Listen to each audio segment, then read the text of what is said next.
Hey y'all, and welcome to Bonner's Market, and welcome to the New Year New Crafts Collab. I am doing this collaboration with 3 other amazing ladies that I will tell you a little bit more about in just a few minutes. But for right now, I just want to jump right into my very first DIY because it's all new for the new year. So for DIY number 1, I'm going to show you how to make a custom tumbler. Now, I know I've done this before, but never sort of in depth like I'm going to do now. The first thing I do is I prepare my tumbler by spray painting it white. And then I mix up my epoxy. And if you would be interested in like me really slowing this process down and showing you better, then I can do that. So once I got my epoxy mixed, I went ahead and added my glitter straight into my epoxy. You get such a better lay with the glitter. Sometimes glitter can stand up and be pokey, and then you have to do a lot of sanding, and it's just a mess. But it's so much easier if you just put it right in your epoxy. I always have a mold or 2 laying there for my extra leftover epoxy so that nothing goes to waste. That's what the little pink thing was. Once you get your epoxy spread onto your tumbler, you want to make sure that you add some heat to it. You can use a torch or you can use a high heat gun like I have, and it just pops all of those bubbles and gives you the most smooth glass-like finish. So what I'm doing here is I'm printing out some snowflakes. I'm going to have snowflakes on the first layer, and then I'm going to do what's called a dirty pour, and I'll show you more about that in a minute. And then once my paint dries from the dirty pour, then I will remove these first stickers, and it will show that glitter through the paint, and it's going to be so pretty. And then I also printed out or cut out some more snowflakes to put on top of the paint job. And you'll see all that in just a few minutes. So this is me putting my first layer of stickers on that will be removed. And I'm going with the bigger stickers here. So once I get that done, I use this bottle of, that's just water is all that is in there. And that's so that my cup is not laying flat on the plate and that my paint can drip off. So I'm using this Pavement by Apple Barrel. And then I'm going to use this Snow White by Apple Barrel. And then I love this next color. It's Nicole's Metallic Silver, and it's so pretty. And then I'm just going to show you some more glitter that I'm going to use. It's a Platinum Mix glitter by Backfist Customs, which is one of my favorite places to get my glitters from. Now this is just a pouring medium that's going to thin my paints out and make it easier to pour. This is called Liquitex, and I will have all of this down below. And what I do is I just put a little squirt in with my paint, mix it together, and it just makes your paint pour so much easier. Once I get all of my colors mixed up, then I'm going to get a bigger cup, and I'm just going to pour them directly in that cup on top of each other. I'm not going to stir them. I'm not going to move anything around any more than I have to. I'm just going to just layer it. See how I'm doing that? That's all there is to it. And once I get it layered and all of my paint is out of my cups, then I'm ready to do my, quote, dirty pour. And that's where this comes in. You just want to take your paint and start at the top and just pour. And I love watching this. Now you can see quite a bit of glitter still showing through there, so we're not done. I'm going to go around the edge, and you want to make sure every piece of this cup is covered in that paint. Once it is covered in the paint and it does its thing and lays how it's going to lay, and it's just the most beautiful, oh my gosh, I just love the way a dirty pour turns out every single time. Once you get your paint on, then you want to make sure it dries. I let mine dry for 2 solid days because the top right there that you see me scraping, sometimes that's a little thick, and you need to make sure that you have no wet paint at all. So what I did with my leftover paint is I took some of these cute ornaments. They're just wooden ornaments, and I took my leftover paint and just poured it right on top of it. And I want you to see how cute these ornaments turned out. I love, love, love the way they turned out. And it's just a matter of letting the paint do its thing. Like, you don't try to make it go in any certain direction. If you just let it flow on its own, then you will get the most beautiful results. Look at this one right here. Look how pretty that is. Oh, I love it. So I just took my skewer and hung them up and placed it on top of a couple of those little paint bottles. That's just me making sure that the sides are covered right there, and let them dry. And once they were dry, they were so pretty. Now look at this cup. This is when the cup is dry. That's how the paint turned out. And I love, love, love that paint job. But we're not even close to being done with this yet. So the next thing I'm going to do is I'm going to remove the first snowflakes that I put down. Now this is a very time consuming, tedious job, because you want to make sure that you're not scraping into your epoxy, your first layer of epoxy, or you're not scraping up your paint. So even though this is sped up, I went really slow. I took my time and I just removed those stickers little by little. Now I'm going back in with my smaller stickers that I'm going to put on top of my paint job. And this is just me sort of weeding them out and getting them ready to go on top of the paint. And this metallic vinyl is absolutely stunning. It's from Cricut, and it's just called holographic vinyl, and I am so in love with it, and it just makes everything shine so pretty, especially when you put a little bit of the platinum dust glitter on top of it. You'll see in just a minute. I'm a little upset because you can't, in the final reveal of this cup, you can't even tell how beautiful this thing turned out, because I just didn't have the right camera angle and lighting, and it just made my heart hurt, because it's such a beautiful cup in the end, and you really are not going to be able to tell it by the picture. So try to use your imagination and follow me along. So now I'm just going to kind of go look around at my blank spots on my cup. I'm going to lay my little snowflakes down, and then once I get them laid down, I'm going to peel my transfer tape up. And once I get all of them laid down, I had one left over, and it was the perfect size for the bottom.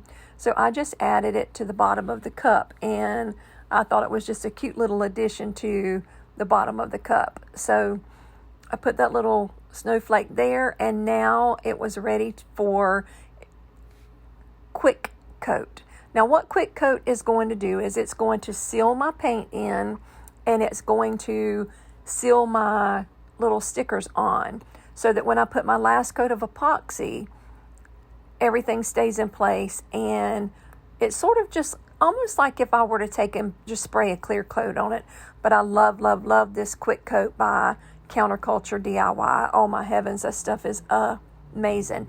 Now I'm going to mix my last coat of epoxy, and once I get my epoxy mixed, then I'm going to add a little bit of that platinum dust by Backfist Customs glitter, and it's just going to give the most beautiful sparkle and shine to the top of this cup that you could ever imagine. So there's the platinum dust. I'm going to add a little bit of it into my epoxy here. Just maybe a half a teaspoon is all it takes. And then spread it onto my cup, and then with a gloved hand, got to make sure you keep your hands gloved. You're just going to smooth that out until it's like super duper smooth. And then once that's done, make sure you come back with your heat and heat it up and get all those bubbles popped. Now I have a high heat gun, and I also have, can you see the sparkles in that cup? Oh, squirrel. I love, love, love those sparkles. And then I also have an actual torch, but I was in my house, so I didn't want to use my torch. But this is how the cup turned out, and this is what I was trying to say. You cannot even begin to see how beautiful this cup is from these pictures, but I could not get the right angle, and I'm just so heartbroken because it was so beautiful and shiny and sparkly. But anyway, that's that. Let's get into my DIY number 2. It's actually gonna be get my tongue untied. 2, 3, and 4. Look how cute that turned out. And that's a little thing that I poured, just a little keychain that I poured with some leftover epoxy that I had. Now this right here is a picture from our Christmas party the other night. I made all 3 of my girls a noodle board for Christmas, and along with several other things. But I'm going to use the Kona Stain by Varathane, and that is such a pretty color. I'm going to take 4 29.5-inch 1x6s, and then I'm going to take 2 22-inch 1x2s. And I meant to sort of like write that down on a piece of paper and show you on top of the wood, and I completely forgot to, because I was making 3 of them the day of our Christmas party. Like, this literally was done the morning of our Christmas party, which I should have done the day before. But anyway, so this is the first stencil that I'm going to be doing, and it says the Hearst family. The second one will say the Pool family. And then the last one says Nicole's Kitchen, because she didn't really want like a certain family name on anything. And that's just her preference, and that's okay. She has a right to do it however she wants to do it. Now, she did not know she was getting this, but I know her, and I know that she does not want like her last name plastered all over stuff. It's just, she just don't like it like that. So this one is just going to be Nicole's Kitchen, and it's going to have a beautiful little stenciled like kitchen utensils on it. So once my stain dries, I'm taking 4 of those boards and I'm going to lay them flat. I'm not going to try to glue them or anything else. I'm going to take the 2 of those 22-inch 1x2s. I'm going to add Gorilla wood glue. I'm going to lay it on the side like you see me doing here, and then I'm simply going to add some brad nails to it. Once I get my nail gun, I hold everything really tight, push them all together and make sure that everything is lined up. Throw some brad nails on the top. Once I get my brad nails on the top, then I flip it over and shoot a few on the bottom, and that thing is as solid as a rock. This is me just going back in with my brad nails and just kind of putting some where those handle boards are. Once I get that done, then I'm going to take my stencils and I'm going to lay them down on top of my noodle board.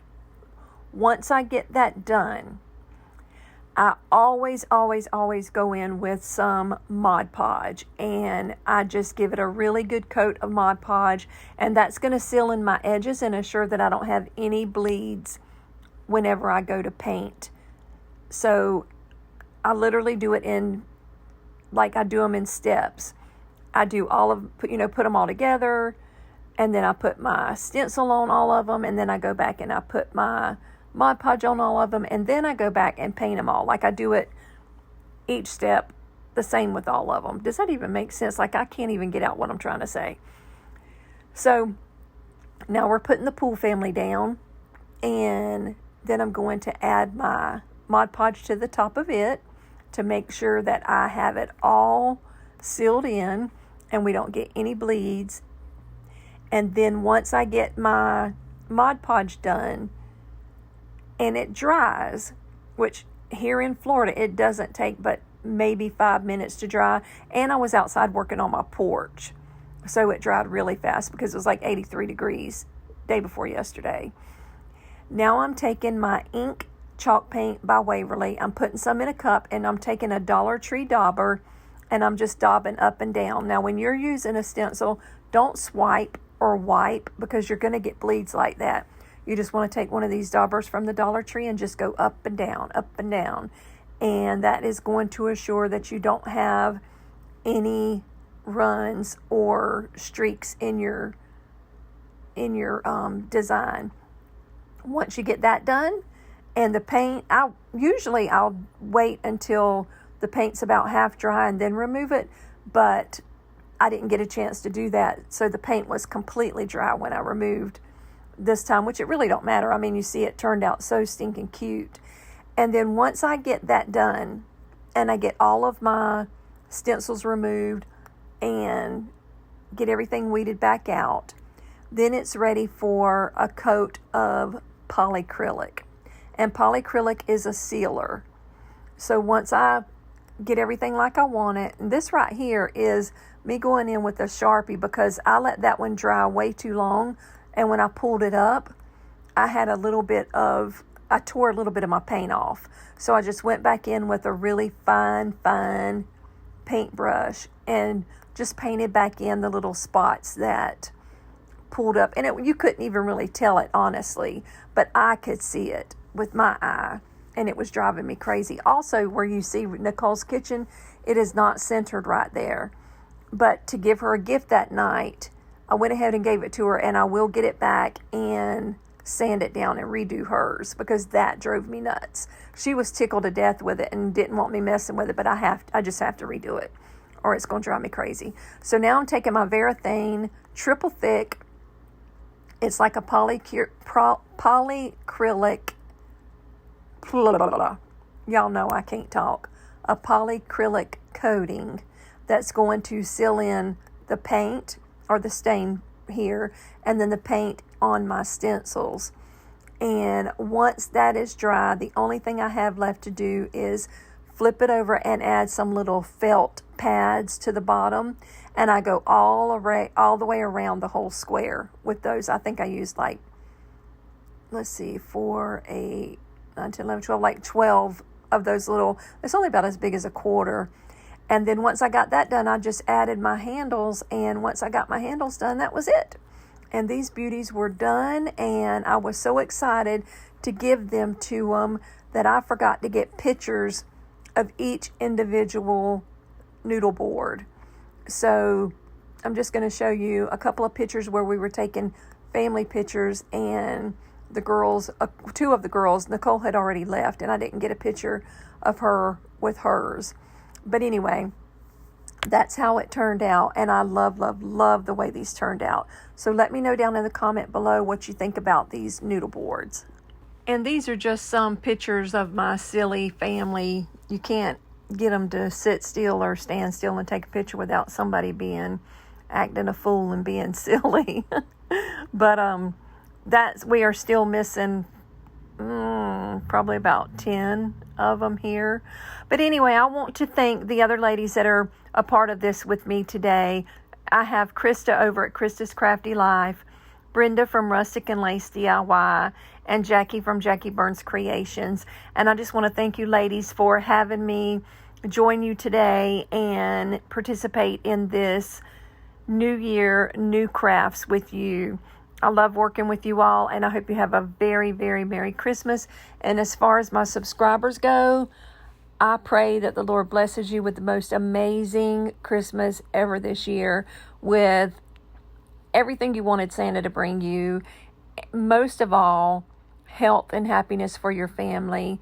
And thank you for coming to Monter's Market. Thank you for always supporting me. I have some big changes coming in January that we're going to be talking about more in a few days. So stay tuned for that. But thank you for coming. Thank you for watching.